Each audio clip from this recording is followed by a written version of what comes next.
What's up, everybody? It's Eric, Brad, and Will from the Mature Minded Gamers, and today we're bringing you our Star Trek podcast covering Lower Decks, episode 4, titled. What's the title, Brad? Don't you hate that word? Geez, yes. I thought you did. Moist Vessel. Oh yeah, and go ahead and introduce yourself, gentlemen. What's up? It's Brad. What up, everyone? Will here. So let's go on a tangent for a second here, gentlemen. Why do we hate the word moist? I don't know. The ist and the end of it. Doesn't bother me at all. It's not that it bothers me so much. It's just like out of context. I don't know. It's weird. It just does. I like a good piece of moist cake. Okay, well, I like moist cake too. I don't even like saying that word. It's not that it's gross. It's just I don't like saying it. It's just I don't know. It's fine. You know what? You know me? How many times I said it in this episode? No. 0, because the second time I watched, I listened. I thought that was interesting. Said exactly 0 times, which seems like a miss to me, but that's okay. It's one of those things I could definitely see Mariner. Definitely one of the things I could see Mariner going off on a tangent about, like this, saying it on purpose to everybody. They didn't do that. All right, so let's get started, guys. We're gonna break this down. They find a derelict vessel that's a generation ship that's transporting a civilization somewhere, obviously for the long haul, because they're all in cryotubes. What'd you guys think about this part? The first part we're finding out about the ship? Yeah. Is that what you're referring to? Yeah, I'll be honest. When this episode first started, I was like, "Oh, okay, this is actually pretty cool." We're starting off on the like the briefing and stuff, and we're finding about the character, that weird captain, the boring captain, and Mariner starts yawning a lot. I enjoyed that. I thought it was the quirky humor that I like. Yeah, it definitely was funny because watching through Next Generation and Deep Space Nine and whatnot, like there's always those ready room sequences that that not everybody is engaged, and they never catch somebody sort of spacing out and doing this. And Mariner, did it all in this episode, so I thought that was pretty funny. Right. I don't know how many meetings I've been in that I feel the same way. Yeah, agreed. Including this one. No, I'm just kidding. So we get to see the sister ship, which looked identical, except for it looks like a different collar accent was the only difference. Which I didn't pick up that it was a sister ship. I just picked up that it was another ship in that fleet. I don't know if they actually named it as being the sister ship to the Cerritos, did they? They were the same make, I guess. Maybe. Yeah, they looked exactly the same. Yeah, I guess maybe. I don't know. Maybe it's just the standard ship in this series that they're gonna outline. Yeah, I think it's kind of like normally we see the best of the best ship in Starfleet. Now we're kind of just seeing the everyday ships. Yeah. All right. The next main part of this, obviously, you guys touched on a little bit. Mariner causes a chaos with the captain. The captain's had it. We see her and the first officer trying to come up with a plan of how to discipline her. And, they send her to the holodeck to clean it up. They send her to lube the elevator shafts, which never seen before. Lifts. Elevator shafts. The turbo lifts, which we've never seen before. And then remove the carbon shafts. That's what they are. All of the Trek fanboys that listen to our podcast here just rolled their eyes at you. That's what they are. Come on. You're not wrong. So just a little bit. Boring, mundane tasks that obviously reference as things that, how they word it, Klingon prisoner ship or something like that would be doing. But Mariner handles it pretty well. She does all the jobs. They were really, really light on the holodeck cleaning. I thought they could have went off the walls on that, and they didn't. Well, I think they alluded to what they were cleaning out of there, because the captain at one point said, "They really do that in there," and you know what I mean, like. And somebody else was like, "Yeah, everybody does that in there." And so, I think they were alluding to the fact that it was, cleaning the holodecks was a nasty job. Right. But I thought Mariner's experience would be different. Like they'd really go into more detail about it, but they didn't. She just pulled some nasty tubes out of it, which, that was fine. They don't always have to go to the extremes. Yeah, to the extremes on things like that. I did like how Tendi breaks up the ascension of the one crewmate Did you guys notice anything interesting about this whole series of scenes? I mean, it sort of took a lot of stereotypical different things for, different religions and cultures that believe in ascension, and kind of piled it into one sequence there. And at first I was like, this is kind of cheesy and stupid. But then, as the episode went on and the guy was like I'm just the guy. I'm the ascension guy. Like, I only do this to get ahead, and I never actually thought this was going to work. So I've been faking this whole time. Then I thought that was pretty funny. But like, I don't know. It seemed a little cheesy at the onset, but I'm glad it went to where it did, I guess. I think it showed us the extreme of how much Tendi wanted people to like her, because she was trying to the extreme to win his favor back after she had messed everything up, and he didn't want to have any part of it. And then he ends up saving her life when they're having the crisis, and then he ascends. And my favorite part of this whole thing, if you notice, when besides the fact that ascending is apparently terrible, which I thought was hilarious, was he shows up as the Red Angel for a second. Did you notice that? I didn't notice it, but now that I think about it, yeah. I didn't notice it. Or maybe they're alluding to something. Maybe it is the Red Angel. Yeah, so I thought that was really cool, and then obviously it hurt. And at the very end, he sees the koala.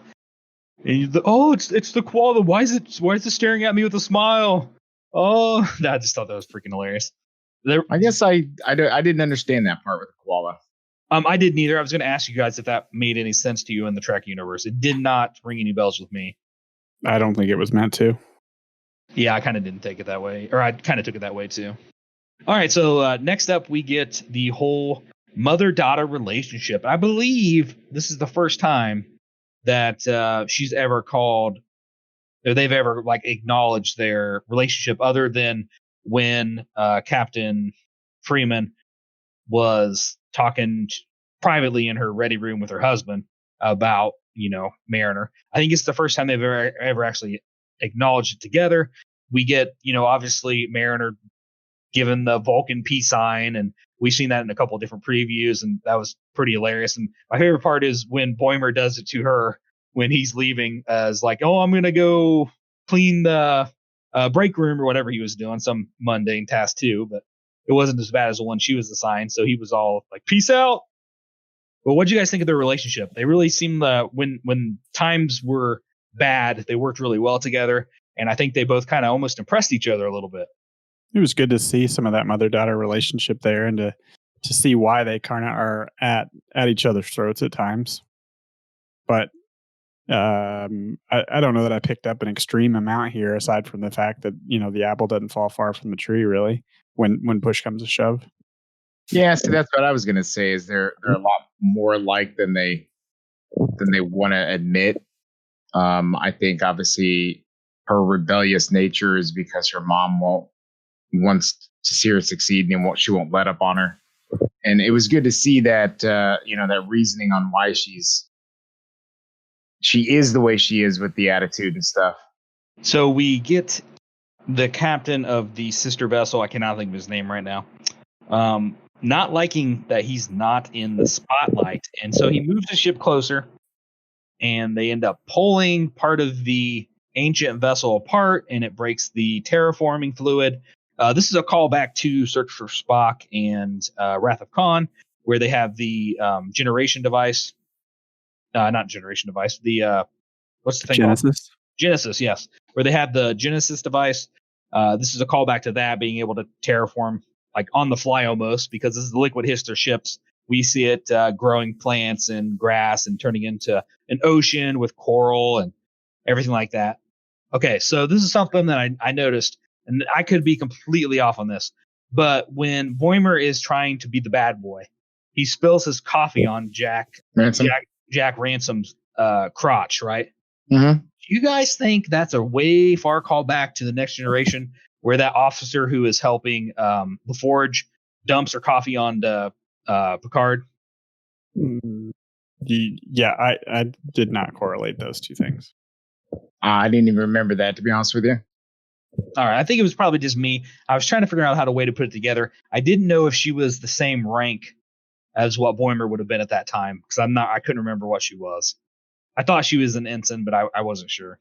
That was the only thing I could pull back from the coffee. Really, that whole scene didn't make a lot of sense to me, and that's why I was trying to relate it to something, and that's what I came up with. All right, and then like I said, I didn't even pick up on any of that. So. Yeah, I don't spend a lot of time trying to make a lot of tiebacks on this stuff. I think that you can kind of get lost in these episodes if you're trying to find, previous connection points to everything.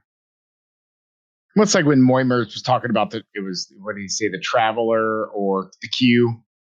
Yeah. I mean, it seems like there's always something that they're calling back on. Right. We had that whole episode in Next Generation called like Transfiguration, where that guy gets injured on the shuttlecraft and Geordi comes down and like, I forget what they do. They some kind of put them together or something. I forget how the doctor does it. And anyways, the one guy ended up surviving and like regenerating. Then he ascends into that red light or orange light, whatever it was. Remember that? Yeah, it's the one where Crusher falls in love with him. Right. Jack or John. Whatever his name was, yeah. All right, and the other big scene I have is the poker scene. So we've seen this a lot in the Next Generation, obviously, with them playing poker all the time, and everybody kind of folds at some point or another. Usually they make a big deal of it, and they kind of did that a little bit with this episode. And I thought they did a really good job with it. What do you guys think of that? I like the poker scene. I thought it was pretty funny that everybody was folding, and she called them out, and she just went all in, ready to be done, and then I got nothing. I thought it was pretty hilarious. Just ready to be done. We're like, we don't do that here. There's an episode of The Next Generation where Crusher's playing with him, Wesley Crusher, and he was gonna win and he folds. You remember that? And then like I think it's Riker that bluffs him out, and Riker shows his hand at the end and says, "Well, you would have won," or Crusher realizes it. I can't remember how it goes down, but and I kind of think that Mariner has a little bit of Crusher like syndrome a little bit, where she's always saving the day, kind of like Crusher did for the first couple seasons. Right. So I kind of correlated those two together. All right. Did I miss anything on this episode, guys? Besides, obviously, we got to give our ratings, but did I miss anything you want to talk about first? No, I just, the string that ties this whole thing together is that Mariner is actively trying to stay as a lower deck sort of person, and like the way that she was ticked off that they promoted her to upset her was kind of counterintuitive to Starfleet and funny, and I liked that. I thought it was hilarious, especially knowing that she knew that the job she'd do as a lower deck would be those kind of stupid, clean the carbon off the carbon scrubbers and whatnot. And she's okay with that. But the instant that she's got to do any of the bureaucratic stuff, like sitting in meetings and talking about mundane stuff and, mandatory, card games and discussions about things she doesn't care about, the more she started hating life. Like I kind of get that there's probably people like that. Like I think of, Reginald Barclay, who would not have been okay in any sort of command track like that as a lieutenant. But so I don't know, as a thread that bound this whole episode together, I liked that. Well said. How about you, Will? You got anything?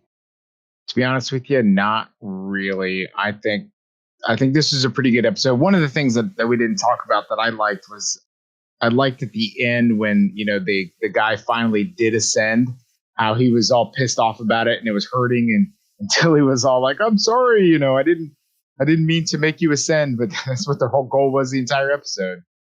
And I thought it was funny. Like, I wonder how it does feel. There was this long tangent about how he was in pain and stuff. And for whatever reason, I kind of thought that hilarious. All right, guys. So let's rate this episode. Scale 1 to 10. Start us out, Will. A 9. I think this was my favorite episode so far. I'll be honest. When I first started watching this show, I was really worried. I wasn't enjoying it. I told you guys I was going to stick with it. Episode 3 was good. I would watch that again. Episode 4, I'd watch this one over and over. It was a fun watch, and it felt like I was watching an actual humorous version of The Next Generation. Brad, what do you think? I'm gonna stick with my 7 rating right now. I think that if I could go back to last week, I'd probably make last week a 6 and this week a 7, because this is definitely a better episode. But I'm having a hard time giving anything over a 7. This is a show still and an episode still that is going to be, I'll watch it this time, and I might catch it if it's on you know, a rerun or something on TV, or like, I guess that's a really old school way of putting it, but like if I need something to just space out to in the background, I might throw this show on as opposed to, actively wanting to watch with interest to the other episodes. So I'm still committed to watching this show, but it's not going to be